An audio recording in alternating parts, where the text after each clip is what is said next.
Assalamualaikum warahmatullahi wabarakatuh. Saya Renan Nurjani Sirait dari Teknik Sipil Universitas Suyatama angkatan 2022. Nah, di video kali ini saya akan menjelaskan tentang rencana pengendalian mutu yang konferensi. Yang pertama itu ada menetapkan prosedur inspeksi dan pengujian untuk setiap tahap proyek. Jadi ada ketetapan lah dari prosedur inspeksi ini dan pengujian di setiap tahap proyek, yaitu pengujian per minggunya atau per bulannya atau per tahunnya, dan juga menentukan kriteria penerimaan dan penolakan pekerjaan. Proses selanjutnya ada menetapkan tanggung jawab pengendalian mutu.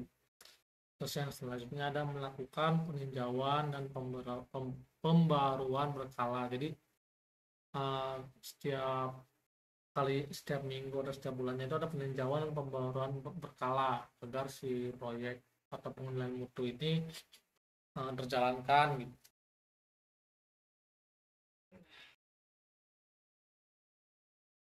Nah, ada juga pelatihan dan pemberdayaan tenaga kerja. Seluruh tim konstruksi harus memahami pentingnya mutu. Nah, kenapa harus memahami pentingnya mutu? Agar konstruksi itu kokoh dan uh, menghasilkan hasil yang maksimal dan sesuai standar. Terus ada program pelatihan teknis dan etika mutu agar orang-orang lebih memahami dan lebih tahu tugas dan tanggung jawabnya. Serta juga memberikan sumber daya dan wewenang kepada pekerja.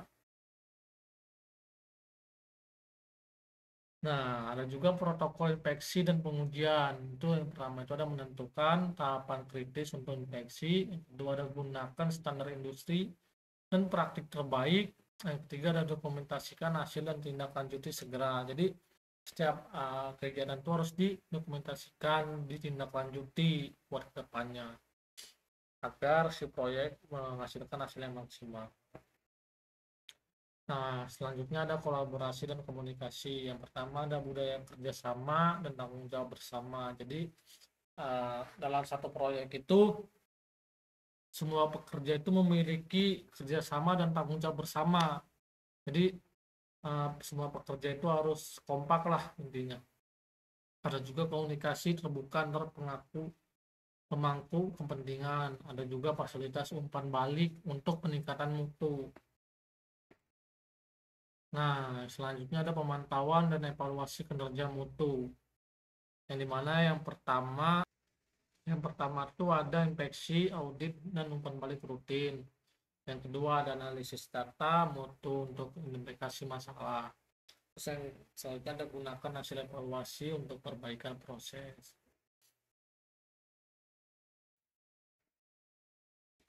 Nah, selanjutnya ada teknologi dan solusi digital. Yang pertama ada penggunaan software dan aplikasi mutu.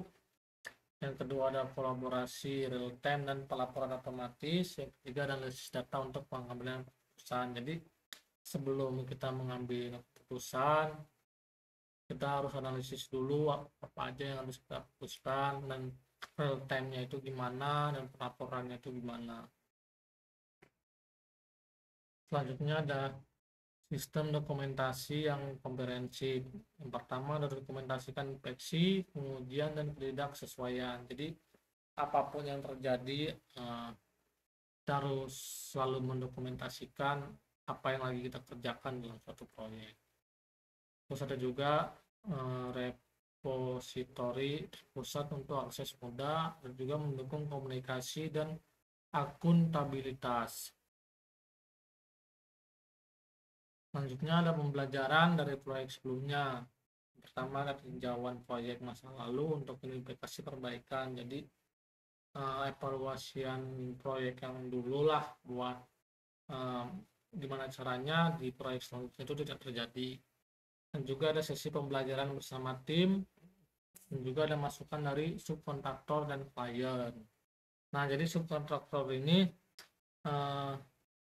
bagian-bagian dari kontraktor itu. Jadi pastinya berbeda-beda kan di lapangan. Ada kontraktor, ada juga subkontraktor. Terus ada juga manajemen kualitas pemasok. Yang pertama ada evaluasi dan pemantauan pemasok secara berkala. agar menghasilkan proyek yang sesuai standar. Dan juga kedua ada penilaian kemampuan dan kinerja mereka. Jadi kita harus nilai kemampuan dan kinerja dari anggota-anggota kita ataupun pekerja-pekerja kita. Yang ketiga ada bangun hubungan kuat dengan pemasok andal.